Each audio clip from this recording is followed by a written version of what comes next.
All right, welcome to Hoops Tonight here at The Volume. Happy Friday, everybody. Hope all of you guys are having a great week. Today is our next mailbag geared around player rankings. Again, remember, if you guys want to disagree or argue anything in the player rankings, a player too high, a player too low, a player should be on the list, a player shouldn't be on the list, anything you want to get into surrounding the player rankings, make sure you drop the mailbag questions in our full episodes. Put mailbag, write what you disagree with, write an elevator pitch, a quick, concise version of why you disagree, and we will get to them in our mailbags throughout the rest of this player ranking series. You guys know the drill. Before we get started, subscribe to the Hoops Tonight YouTube channel so you don't miss any more of our videos. Follow me on Twitter at _JasonLT so you guys don't miss show announcements. Don't forget about our podcast feed wherever you get your podcasts under Hoops Tonight. It's also super helpful if you leave a rating and a review on that front. Jackson's doing great work on our social media feeds, Twitter, Instagram, Facebook, and TikTok. Make sure you guys follow us there. And last but not least, like I mentioned earlier, just keep dropping those mailbag questions in the YouTube comments. All right, let's talk some basketball. First question. Hi, Jason. Love your analysis. It's helped me understand the game on a deeper level. I would like to ask, what is the thought process behind ranking a player like Mobley higher than Harden? I get the low results of Harden during the playoffs, but isn't he fundamentally a much more impactful player than Mobley? Imagine a scenario where you were GM and you should begin a franchise around either of those two at the upcoming year. Isn't Harden's floor-raising, elite advantage creation a more significant asset that could help build a team around him with smaller and more achievable roles? Or would you compare them strictly as number twos? So this is where it gets tricky. I do view advantage creation as a more valuable trait, probably the most valuable individual trait that a basketball player can have. The problem is there's tiers to it. So for instance, I think there are guys that can provide a rough facsimile of advantage creation. Think like, D'Angelo Russell or like this version of Chris Paul at his age. But like, I don't think either of those guys can do it at the volume necessary to do what a regular season team needs for 82 games to be like a good offense, right?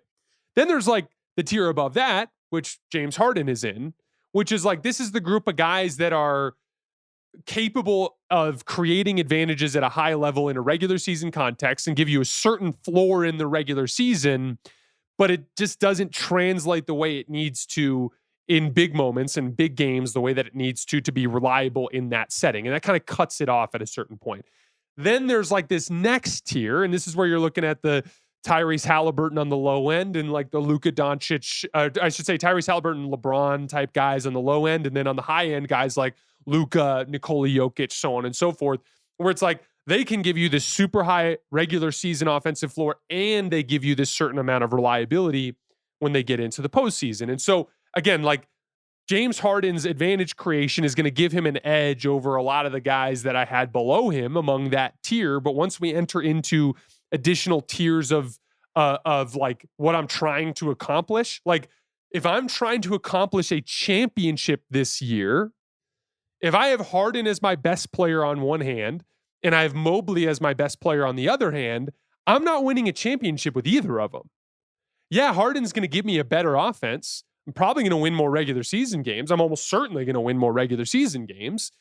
But like neither of them are getting me a championship. We're looking at it in the context of like when I'm trying to reach that ultimate goal, Evan Mobley as my second best player, I feel like I have a better chance to win the title than James Harden as my second best player. James Harden's skill set is incredibly valuable. It's why he deserves the paycheck that he gets. For the record, as I said in the beginning of our list, each of the top 40 players in the NBA, I think, are worthy of the salaries that they're on. A lot of people are freaking out that De'Aaron Fox makes as much money as he makes. When you really think about a guy who reliably gets to the rim, that can knock down a lot of high-level shots in the mid-range, who's like a very good clutch player and is a good forward, aggressive, turnover-forcing defensive playmaker, like, to me, De'Aaron Fox kind of fits the criteria of a max-level player. Now, we can argue about whether or not those $50 million contracts can hamstring teams, but the truth is that as the cap goes higher and higher with the new TV deal, a guy like De'Aaron Fox brings a lot to the table, and he's worthy of the money that he makes. To me, James Harden, who ranked 26th on this list, by the way, is an incredibly valuable regular season offensive engine, but he runs into such a clear and defined ceiling. I should say a very low floor when he gets into these big playoff moments that it's almost like a disqualifier for me. Whereas Evan Mobley has so much reliable night-to-night playoff impact that I feel like with him, I have a better chance as my number 2. But again, as we talked about, I'm not seeing a massive gap there between where I have Mobley and where I have Harden. It's all relative to where the guys are in that tier. Realistically, Bam seems to have shown us his ceiling. An elite defender who can be a key fulcrum in a ball movement offense through dribble handoffs and playmaking, and can maybe provide further spacing if three-point shooting trends up. We should stop expecting him to be a 20-plus point per game scorer. That being said, Miami is not in a spot roster-wise to showcase all the elite tools that Bam does have on a big playoff stage. If Bam does become available, where would you like to see him go / who has the necessary assets? Where would he best fit and contribute most to championship-level basketball? That is a very good question, and it's very well laid out in the sense that I fundamentally agree with you that, like, Bam's specific trait, his set of traits, is so valuable, but not valuable enough in the Miami scheme to be worth kind of like tying your future around him, right? So I was trying to think through what kind of teams would make sense for a guy like Bam Adebayo to where he would come in and immediately be weaponized for what he's great at and covered for what he's bad at and be able to lift a team to the next level. And what I thought about was, it's got to be a 5-out context. I don't think he has as much value in a 4-out, 1-in context, mainly just because he's not the same vertical spacer as even a guy like Evan Mobley, let alone some of the guys that are above him on this list, right? And so I think he's, in his lack of finishing ability in that short range, layup range, I think also limit him as a 4-out, 1-in player. So, like, to me, he needs to be in a 5-out offense where he's running dribble handoffs and being more relied on as a screener decision maker at the top of the key than a guy that's just being a play finisher in the dunker spot. So that's the first thing I'm looking at. Secondly, I think he needs to be surrounded by a lot of offensive talent. I think he needs to be surrounded by guys that can do the majority of the shot creation on the ball so that he's not dependent on in that regard at all, and so that he can average 15 points per game and it not be something that is damaging to his team. So that's kind of the set of situations that I think makes the most sense. I put down 5 teams that I think make sense for Bam. 1, the New York Knicks. I think if he kind of filled into that Isaiah Hartenstein role that he was in 2 years ago, I think he'd do a wonderful job of that.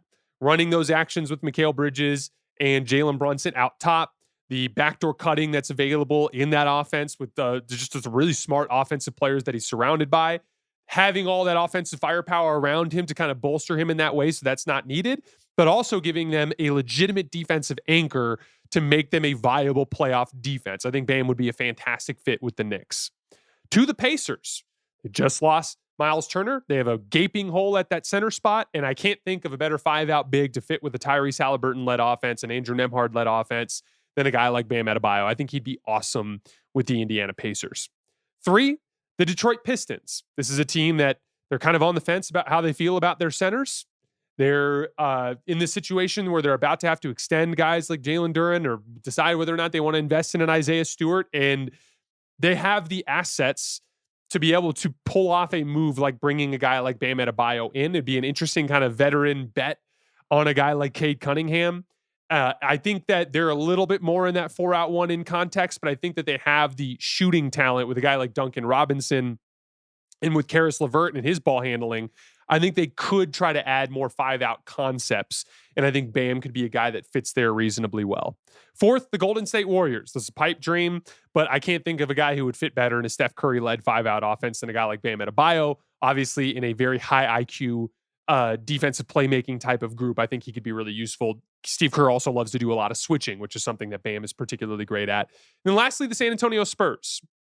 I think that he would complement a guy like Victor Wembanyama extremely well as a more big physical player that has the ability to put Victor into some different defensive roles so that he doesn't always have to be guarding ball screens or he doesn't always have to be guarding the Nikola Jokic's of the world. I think that San Antonio would be a really interesting fit for a guy like Bam. And I also think that Victor's kind of tendency to want to play more like a wing on offense allows Bam to function more as that dribble handoff fulcrum near the top of the key. Next question. Jason, big fan of the show. Top 2 Hope show period. Thank you so much for the kind words. But I have to say, not having Cat top 25 is insanity. He was amazing offensively at times and the best player on the floor at moments throughout the playoffs. He's taken over multiple fourth quarters where the defense literally can't stop him. How did Trae Young make it over him? He's super inefficient and worse on defense than Cat just by size alone. Side note, Cat was significantly better than Bam this season. Would love to hear a response. Have a good one, my man. Keep doing your thing. This has been the biggest thing that I struggle with, that a lot of people disagree with me. But like, I view there to be two different kinds of bad defenders. We talked about this concept a lot before I went to Alaska. There's bad defenders that are physically incapable of being great defenders. And then there are defenders that are so sloppy in the details and so prone to mistakes that they literally become a death sentence for a defense. And to me, Cat falls into that category. Cat is so incredibly mistake prone. He almost single-handedly lost them game 6 with his reckless crashing, poor floor balance, and just getting outrun up and down the floor because he just wasn't paying attention to what he was needing to do. At several other points throughout the season and throughout the postseason, his really inconsistent hedges and shows and his inability, like committing to one side of the ball screen before the ball handler even has and just giving up easy dribble penetration. He is so mistake prone on defense that he's literally impossible to build a good defense around. The only way you can is by putting an excellent defensive center next to him like Minnesota did. That came with its own limitations in terms of roster construction and the allocation of resources when you need to cover for him by having an excellent defensive center, which is going to cost you $30+ million in the modern NBA. So I kind of view him as like a fundamentally flawed player to try to build a championship team around. If he's a big that can't play center on a real defense, but makes over $50 million, it's just kind of like a death sentence for me in that regard.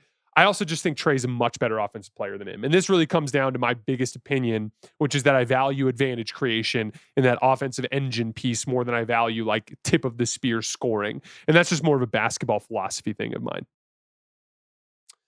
A lot of J-Dub stuff. Next question. I have trouble accepting your J-Dub evaluation in general, but here I will address the comparison to Butler. Let me first say Jimmy Butler is my favorite active player. Even so, he is well past his prime while Williams is ascending. Butler misses games every season due to injury, and that's likely to continue or even worsen this season. As you explained, Williams should perform better this season because of maturation and health. Butler has shown that he's no longer a consistent postseason performer, which age does. Whereas Williams just showed the opposite despite injury. I get the whole young versus vet thing, but Williams is so good and Butler is old. I just can't see how one can reasonably expect Butler to be a better asset to a team across this upcoming season. And let's not even talk about contracts. So first of all, Jimmy just averaged 19, 7, and 5 in the postseason. It's not like he wasn't producing at a high level. And I think he was at 57% true shooting, which is respectable. It's not like Jimmy wasn't producing. And this is where it's important to acknowledge the surrounding circumstances. That Golden State offense, that Golden State roster is devoid of offensive talent after Steph Curry and Jimmy. That's why, like, guys, even Steph Curry himself mega struggled relative to his standards before Jimmy Butler entered the equation and made things easier. In other words, if I swapped, because again, look at Oklahoma City. I talked about it extensively. The star of that team was their defense. Shea and J-Dub were both pretty inconsistent on offense in that playoff run. Their defensive play, they deserve credit for how they contributed to the defense, but both of them had offensive limitations that led to them getting taken to 7 games by two teams that were inferior to them. In short, if I swapped them, if I put J-Dub on that Warriors roster that is devoid of offensive talent and asked him, especially after Steph was out of the lineup, to go carry that Warriors offense, he's also going to look really bad against the Minnesota Timberwolves. And I believe if I took Jimmy Butler and put him on that same super deep Oklahoma City roster and allowed him to play off of Shea as a secondary shot creator and leading bench units, I think Jimmy Butler would be slightly better than J-Dub. I think he's just a little bit more experienced, a little bit more reliable night to night. I think he's actually a little bit better of a defensive playmaker off the ball. And he's got this unique ability to get to the foul line, something that gives him the ability to strangle the pace of postseason games, which gives him a bunch of value. I want to get a little bit more into Jimmy here in a minute. But the point is, I don't expect that to last. I think J-Dub is the heir apparent to that archetype of player. I just will always favor that older, more experienced player. It's kind of just a basketball worldview of mine. Would love to hear your reasoning as to why you prefer Jimmy over Siakam for next year's playoffs, not to mention the regular season effort. I feel like I would much rather have Siakam for a playoff run than Jimmy. Siakam is a better three-point shooter than Jimmy and was more consistent with looking to score throughout the playoffs. Watching Jimmy against the T-Wolves, it seemed like he didn't even want to look at the rim for big chunks of the game. I also think Siakam is a more versatile defender. UFC 319 is blowing back to the Windy City for the first time in 6 years. Check out the fight card and get in all the action at DraftKings Sportsbook, the official sports betting partner of the UFC. Dricus du Plessis puts his middleweight title up against Khamzat Chimaev, who's a perfect 14-0. Who are you taking? First time betting on the UFC at DraftKings? Just pick something simple like a fighter to win and make your pick. It's that easy. And if you're new to DraftKings, check this out. New customers who bet $5 will get $200 in bonus bets instantly. Don't miss out on all the UFC 319 action. Download the DraftKings Sportsbook app now and use code HOOPS. That's HOOPS. That's code HOOPS for new customers to get $200 in bonus bets instantly when you bet just $5. Only on DraftKings, the crown is yours. So again, Jimmy has two high-level traits that make him, in my opinion, a better all-around offensive player in the postseason than a lot of people give him credit for.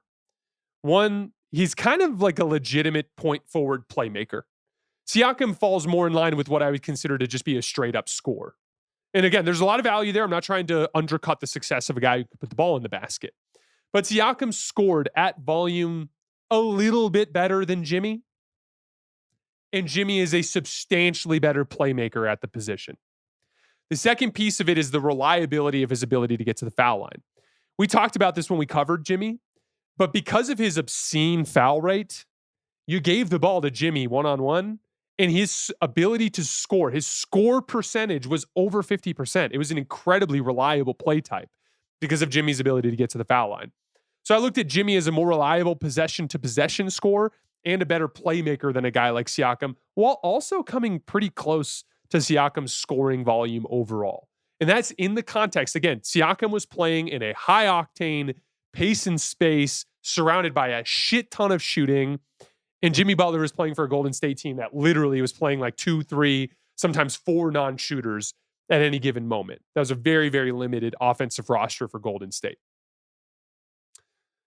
Was Siakam the secondary star, Jason? He won the Eastern Conference Finals MVP, and if they won the NBA Finals, I would argue he would have won Finals MVP. Which, if you do that, you're number one. Hallie was clutch as hell, but I don't think he played as well as Siakam. Again, this comes down to that same concept that I've been talking so much about. I value the advantage creation.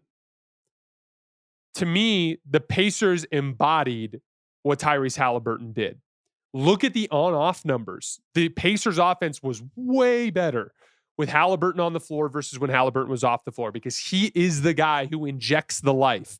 He's the guy that throws the kick-ahead passes, that makes the quick decisions, that hunts early advantages in the first few seconds of the shot clock that grease the wheels for that entire Indiana Pacers offense. I value that trait more than a guy who can just simply put the ball in the basket. Siakam is incredible. I moved him way up the list this year, but no, I do not view Pascal Siakam as a better basketball player than Tyrese Haliburton. I think if you went to the Pacers front office, irrespective of age, even with Tyrese's Achilles injury, and you were like, who would you rather have moving forward, Tyrese Haliburton or Pascal Siakam? I think they, in a heartbeat, would say that they'd prefer to have Tyrese Haliburton. This is a kind of a bigger picture question surrounding some of the concepts I've been talking about. How do you balance how do you balance/value experience and youth? Experience may help players in big games, but it's more detailed and hard to tell. Youth can help have better sustainability, more minutes, and more net contribution in a long season.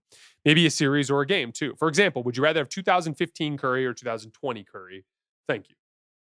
So this is where I've always talked about this concept of like young players struggling to see what works and replicate it, and struggling to see what doesn't work and trim that fat.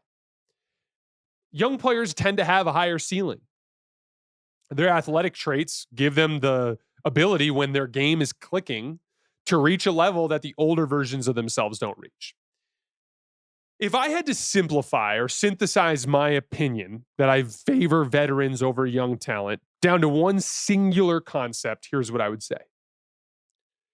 When you get into big basketball moments, it actually becomes more about not making mistakes, then it comes down to your supreme gift guiding you to an individual possession of greatness.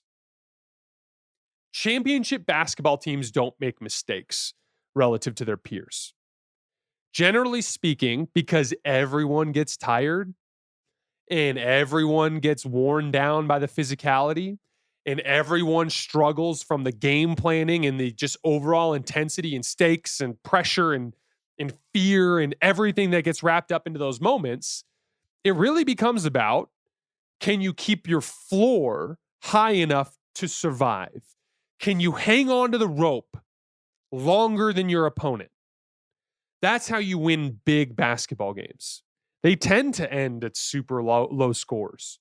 Like game sevens, big game sixes, clutch situations, the offensive ratings all tank, and it tends to come down to who made fewer mistakes. Take 2015 Curry versus 2022 Curry.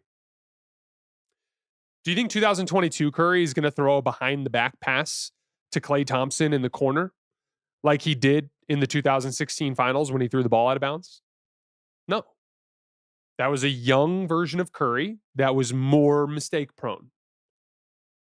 2022 Curry may not quite have had the crazy high highs as a guy like 2015 Curry, but 2022 Curry was a rock solid player who did not make mistakes and allowed a team to hang on to the rope longer than his peers. And guess what? The Celtics, they decomposed and made mistakes. Their young players fell apart and made mistakes. Remember when Tatum and Brown like straight up couldn't get the ball across half court without turning the ball over numerous stretches during that playoff run?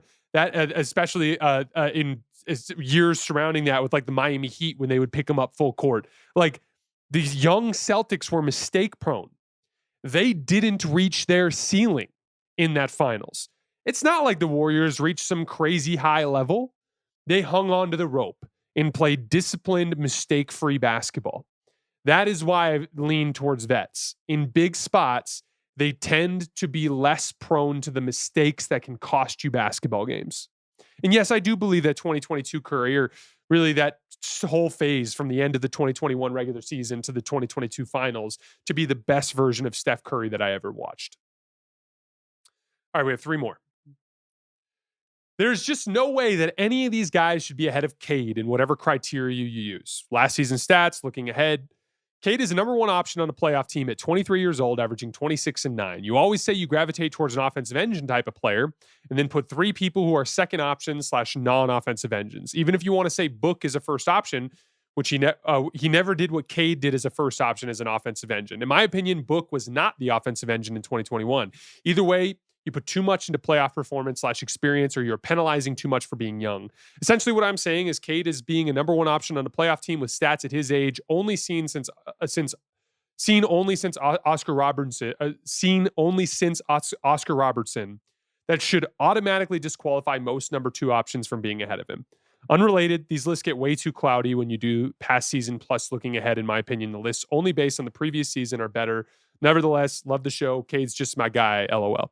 I get it. You're defending your player as a fan. I totally understand that. I am a big believer in my criteria, but look, there's a million ways to do this, and I don't blame you for disagreeing. And it kind of just, one of the things with looking backwards is it doesn't take into account surrounding circumstances, and that can be tough. And like, I really try to look at this more in a vacuum as best as I can. But again, I'm a big believer in Cade, but it kind of comes down to what I was just talking about.